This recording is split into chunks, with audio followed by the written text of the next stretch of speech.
बच्चों में commonly viral infection बहुत होता है, पर ट्यूबरकुलोसिस के जो सिम्टम्स हैं वो वायरल इन्फेक्शन से काफ़ी मैच करते हैं। ऐसे में हम कैसे डायग्नोज करें या पता करें कि हमारे बच्चे को टीबी है या नहीं? सर हमें बताएंगे आज।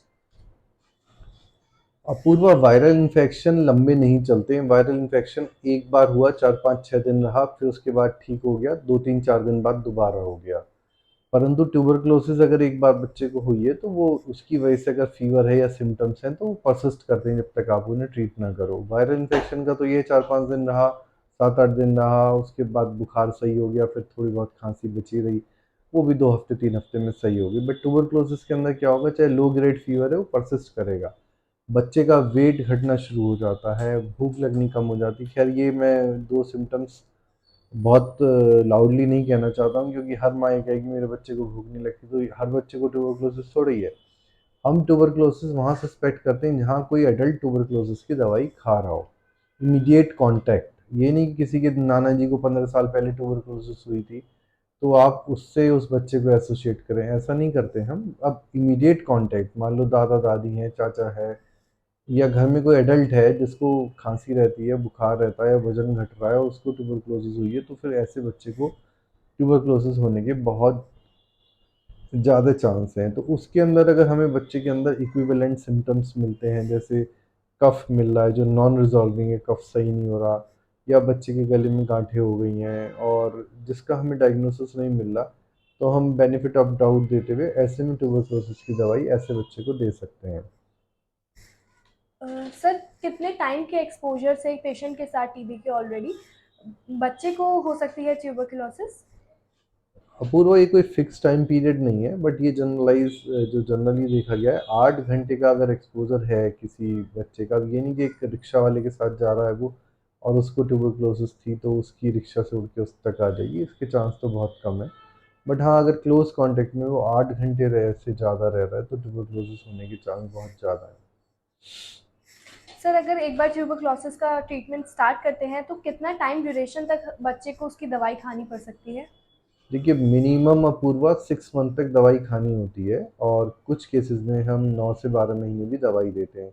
जैसे कुछ बच्चों को ट्यूबरकुलोमा बन जाते हैं, और अगर ट्यूबरकुलोमा को हम फॉलो करते हैं, जब तक वो काफ़ी बड़े बड़े ट्यूबरकुलोमा होते हैं या मल्टीपल होते हैं, तो जब तक वो टोटली रिग्रेस नहीं कर जाते तो तब तक हम टीबी की दवाई देते हैं। It may be 1.5 year also. Sir क्या टीबी की डिफरेंट स्टेजेस भी होती हैं जो हम बच्चे में कह सकते हैं कि इसको इस स्टेज का टीबी हुआ है अभी?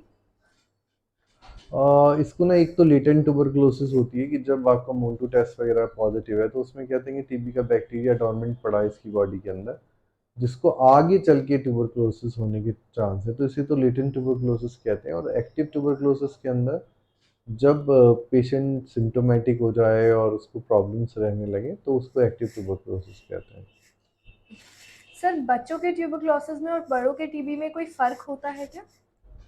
सबसे मेजर फ़र्क तो ये होता है कि बच्चों से बड़ों को ट्यूबरकुलोसिस नहीं होती, बड़ों से छोटे बच्चों को ट्यूबरकुलोसिस होती है, क्योंकि वो जब खांसते हैं तो ट्यूबरकुलोसिस का बैक्टीरिया वायुमंडल में स्प्रेड होता है। बच्चों के खांसने से वो बैक्टीरिया स्प्रेड नहीं होता, क्योंकि जनरली बच्चों को कैविटी नहीं बनी होती और वो इतने ज़्यादा बैक्टीरिया का उत्सर्जन नहीं करते हैं। सर क्या-क्या ऐसे प्रिकॉशंस हैं या मेजर्स हैं जो हम ले सकते हैं ताकि बच्चे को टीबी ना पहुँचे?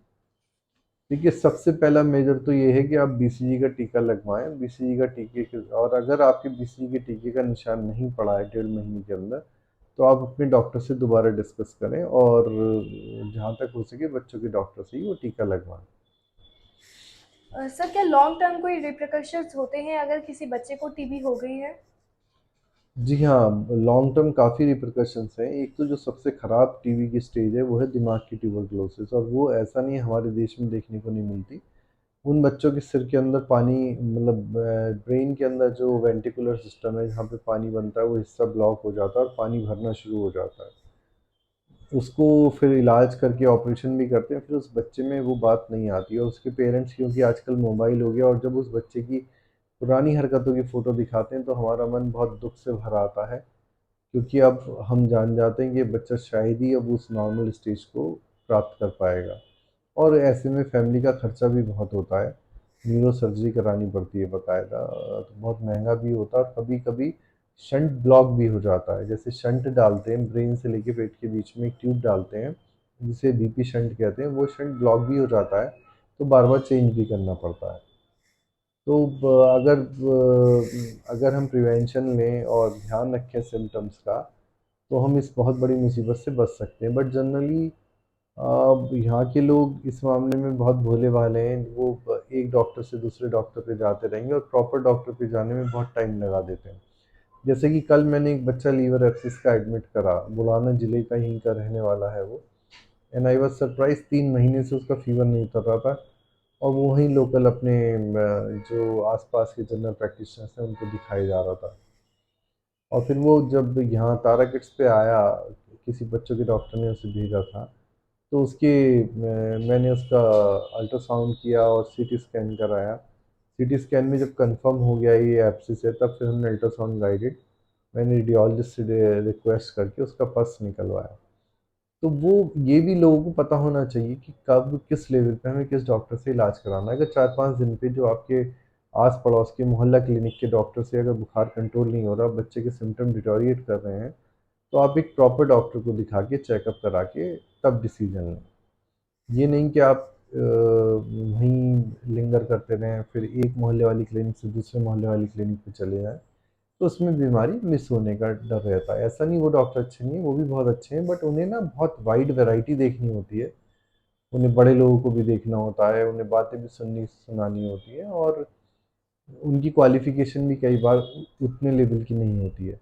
तो इट इज़ बेटर कि आप स्पेशलिस्ट डॉक्टर को, जब 5-6 दिन 7 दिन हो गए फीवर नहीं उतर रहा है और बच्चे के सिम्टम परसिस्ट कर रहे हैं, तो आप एक स्पेशलिस्ट डॉक्टर को दिखा के अपने बच्चे को सुरक्षित कीजिए। वी होप आपको हमारा ये प्रोग्राम अच्छा लग रहा हो। आप हमें फीडबैक दे सकते हैं कि अगर आपको कुछ मॉडिफिकेशन या चेंजेस चाहिए या कुछ आइडियाज़ हो, काइंडली हमारे इस प्रोग्राम को शेयर करें और ज़्यादा से ज़्यादा अवेयरनेस फैलाने में हमारी मदद करें। Thank you.